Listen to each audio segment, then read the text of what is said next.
नमस्कार दोस्तों, मैं अंकुर उपाध्याय स्वागत करता हूं आप सभी का एक बार फिर से अपनी नई वीडियो में। दोस्तों, मार्केट अलर्ट हो गया एक बार फिर से, क्योंकि अभी तक हम जो डील की उम्मीद लगा रहे थे, डील की बात कर रहे थे, अब हम वॉर की बात कर रहे हैं। इसराइल और लेबनान के बीच में दिक्कत बढ़ रही है।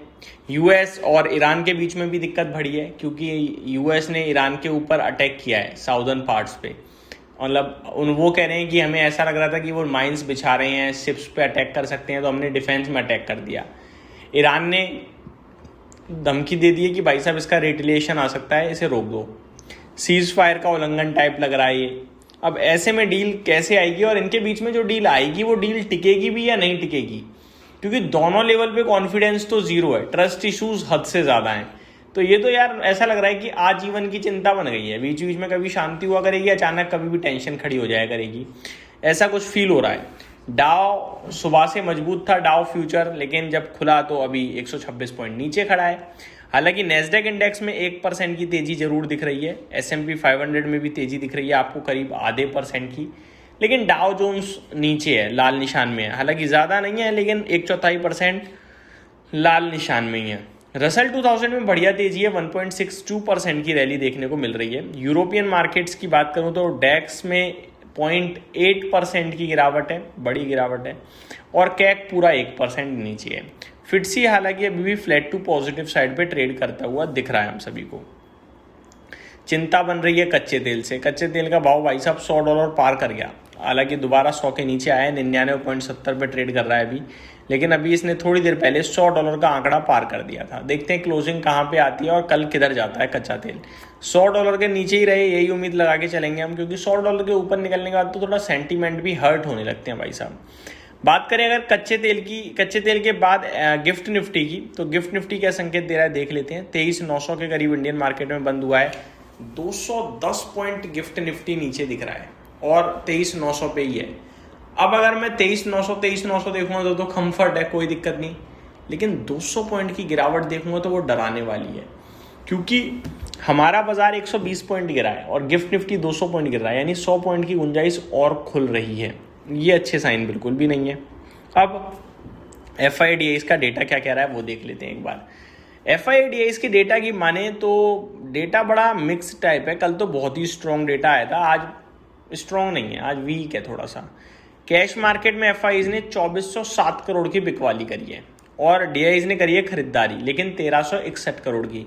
तो सेलिंग के कंपैरिजन में बाइंग छोटी है, पहला नेगेटिव पॉइंट। दूसरी बात, FIs ने इंडेक्स फ्यूचर्स में 3263 करोड़ की बिकवाली करी है, तो बड़ी बिकवाली है, जिसमें पूरा का पूरा निफ्टी बेचा है। ऑलमोस्ट 2941 करोड़ का निफ्टी बेचा है आज के सेशन में, तो ये सेलिंग बड़ी है और निफ्टी में थी। बाकी बैंक निफ्टी 424 करोड़ का बेचा, ये ज़्यादा कुछ खास नहीं था, लेकिन सेलिंग तो सेलिंग है। फ्यूचर स्टॉक्स में 1380 करोड़ की बाइंग जरूर है, लेकिन फ्यूचर इंडेक्स में बड़ी सेलिंग है, तो मेरे को लगता है वहाँ भी नेगेटिव ही हो गया। तो डेटा ज़्यादातर नेगेटिव साइड में बिल्ड हो गया। अब आता हूँ निफ्टी के लेवल्स पे। गिफ्ट निफ्टी को देखकर, FIDIs के डेटा को देखकर, डाउ जोन्स को देखकर और खबरों को देखकर ऐसा लग रहा है कि 24,000 पार कर पाना मुश्किल है। अगर रातों रात कोई बड़ी खबर आ गई बात अलग है, लेकिन अगर जैसा है अभी वैसा ही खुल गया तो 24,000 पार नहीं होगा। नीचे में 23,800 भी पॉसिबल है, 23,700 भी पॉसिबल है।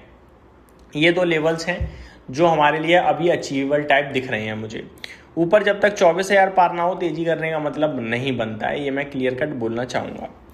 अब स्टॉक स्पेसिफिक, काफ़ी सारे स्टॉक्स हैं जो रिजल्ट्स के बेसिस पे एक्शन में रहेंगे, एक एक करके आप सभी के साथ डिस्कस करना चाहूँगा।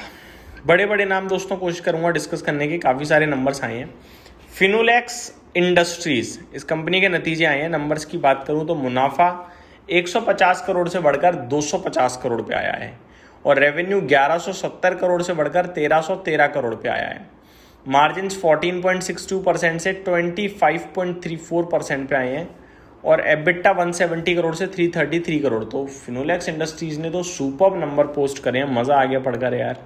आगे GICRE कंपनी का मुनाफा 2183 करोड़ के सामने 2250 करोड़ का है। रेवेन्यू 11,364 करोड़ से 12,160 करोड़ है। एसेट क्वालिटी 0.99% के सामने 0.97% है, तो सिमिलर ही है, कुछ खास नहीं। सैनको गोल्ड के भी नतीजे आए हैं आज के सेशन, नहीं नतीजे हाँ जी आए हैं।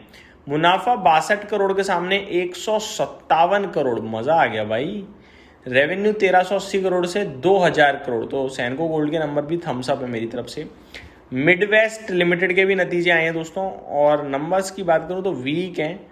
47.2 करोड़ के सामने 35.6 करोड़ का मुनाफा है, 230 करोड़ के सामने 220 करोड़ का रेवेन्यू, 32.45% से 27% के मार्जिन्स, और 74.7 करोड़ के सामने 58.3 करोड़ का एबिटा। तो सब जगह ड्रॉप है, मैं खराब नतीजे मानूंगा। मेरे को लगता है 5% से ज़्यादा गिरेगा कल ये शेयर। ONGC बड़ा नाम है, नंबर्स आए हैं, कैसे नंबर्स हैं।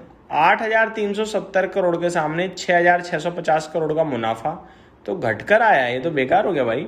रेवेन्यू देखोगे आप अगर तो 31,550 करोड़ के सामने 35,900 करोड़ का है। तो रेवेन्यू में तो बढ़त है लेकिन मुनाफा घटा है।